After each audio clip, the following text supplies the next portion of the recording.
ನಮಸ್ಕಾರ ವೀಕ್ಷಕರೇ. ಈ ಬಾರಿ ಲೋಕಸಭಾ ಎಲೆಕ್ಷನ್ ನಲ್ಲಿ ಬಿಜೆಪಿ ನೇತೃತ್ವದ ಎನ್ಡಿಎ ಸರ್ಕಾರ ಮತ್ತೆ ಅಧಿಕಾರಕ್ಕೆ ಬರುವುದು ಬಹುತೇಕ ಫಿಕ್ಸ್ ಆಗಿದೆ.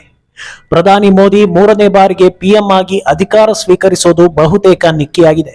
ಆದ್ರೆ ಈಗ ಎಲ್ಲರಲ್ಲೂ ಇರೋ ಪ್ರಶ್ನೆ ಏನಂದ್ರೆ, ಮೋದಿ ನಂತರ ಬಿಜೆಪಿ ಪಾಲಿಗೆ ಪ್ರಧಾನಿ ಅಭ್ಯರ್ಥಿ ಯಾರು? ಅರ್ಧ ಅವಧಿಯಲ್ಲಿ ಮೋದಿ ನಿರ್ಗಮಿಸಬೇಕಾದ ಸಂದರ್ಭ ಬಂದ್ರೆ ದೇಶದ ಚುಕ್ಕಾಣಿಯನ್ನ ಹಿಡಿಯೋದು ಯಾರು ಅಂತ. ಈ ಪ್ರಶ್ನೆಗೆ ಈಗ ಕುತೂಹಲಕಾರಿ ಸುಳಿವೊಂದು ಸಿಕ್ಕಿದೆ.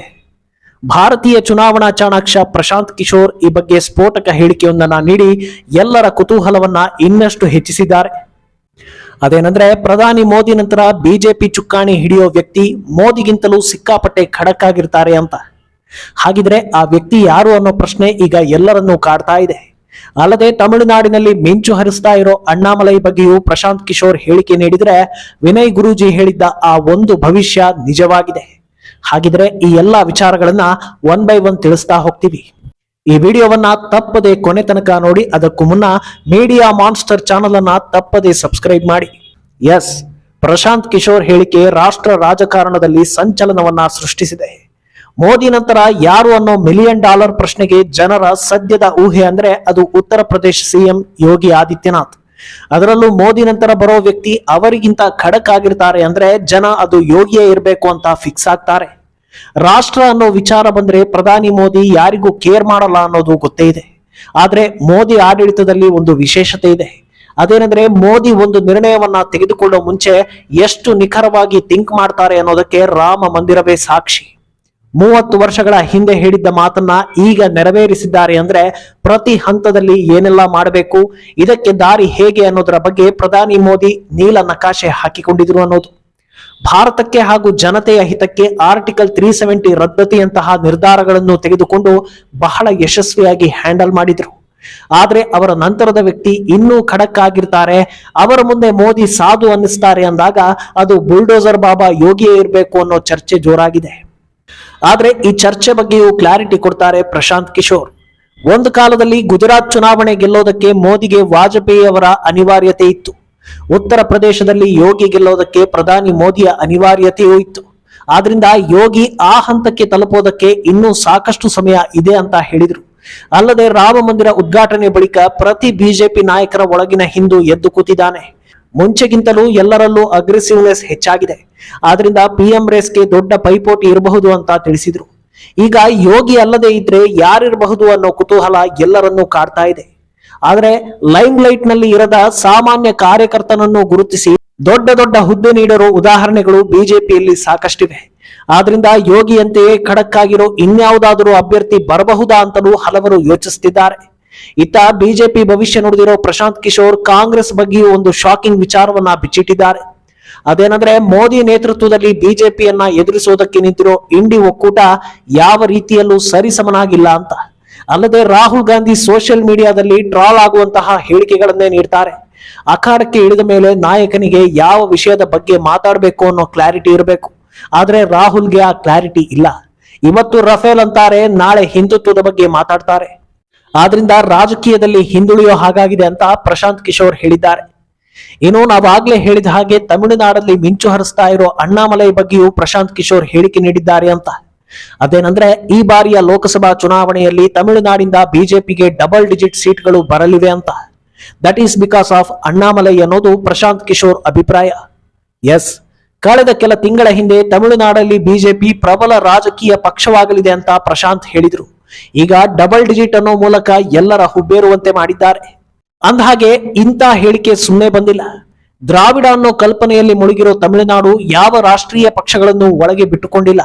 ಅಲ್ಪ ಸ್ವಲ್ಪ ಬೆಂಬಲ ಒಂದು ಕಾಲದಲ್ಲಿ ಕಾಂಗ್ರೆಸ್ಗೆ ಇತ್ತಾದರೂ ಬಿಜೆಪಿ ನೆರಳು ತಮಿಳುನಾಡಲ್ಲಿ ಇರಲೇ ಇಲ್ಲ. ಆದರೀಗ ಕಾಲ ಬದಲಾಗಿದೆ, ಜನರು ಬದಲಾಗಿದ್ದಾರೆ.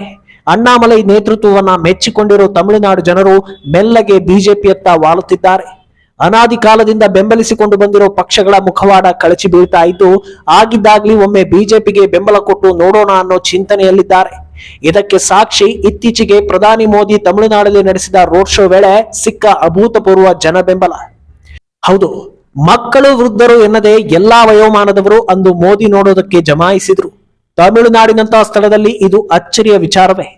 ಇದೆಲ್ಲ ಹೇಗಾಯ್ತು ಅಂತ ನೋಡಿದ್ರೆ ಅದಕ್ಕೆ ಉತ್ತರ ಅಣ್ಣಾಮಲೈ.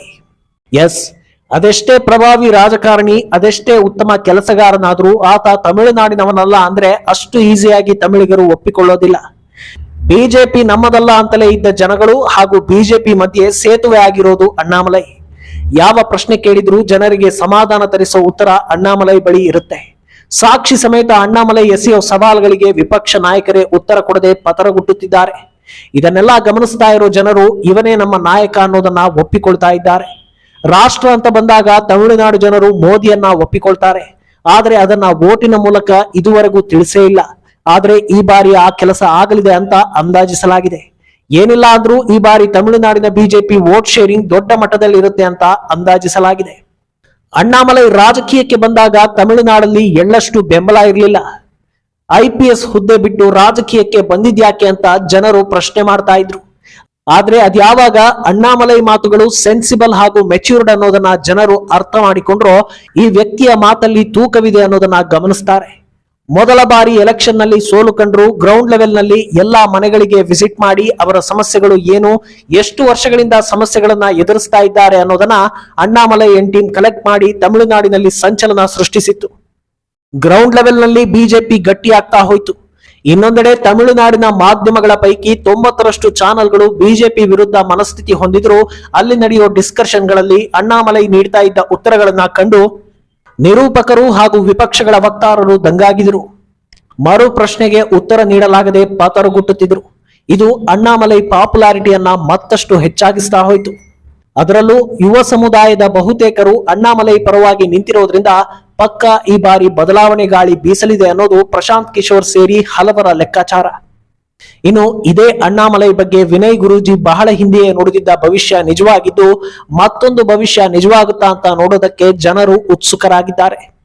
ಅಣ್ಣಾಮಲೈ ಚಿಕ್ಕಮಗಳೂರು SP ಆಗಿದ್ದಾಗ ಕಾರ್ಯಕ್ರಮವೊಂದರಲ್ಲಿ ಇನ್ನು ಇವರು ಖಾಕಿ ತೆಗೆದು ಖಾದಿ ತೊಡ್ತಾರೆ ಅನ್ನೋದನ್ನ ವಿನಯ್ ಗುರೂಜಿ ನುಡಿದಿದ್ರು. ಅದಾದ ಕೆಲ ವರ್ಷಗಳಲ್ಲೇ ಅಣ್ಣಾಮಲೈ ರಾಜಕೀಯಕ್ಕೆ ಎಂಟ್ರಿ ಕೊಟ್ಟಿದ್ರು. ಈಗ ತಮಿಳುನಾಡಲ್ಲಿ ಮುಂದೊಂದು ದಿನ ಅಣ್ಣಾಮಲೈಯವರು ಮುಖ್ಯಮಂತ್ರಿಯಾಗಿ ಪ್ರಮಾಣ ವಚನ ಸ್ವೀಕರಿಸೋದನ್ನ ನಾನು ನೋಡ್ತೀನಿ ಅಂತ ಹೇಳಿ ಎಲ್ಲರ ಕುತೂಹಲವನ್ನ ಕೆರಳಿಸಿದ್ದಾರೆ.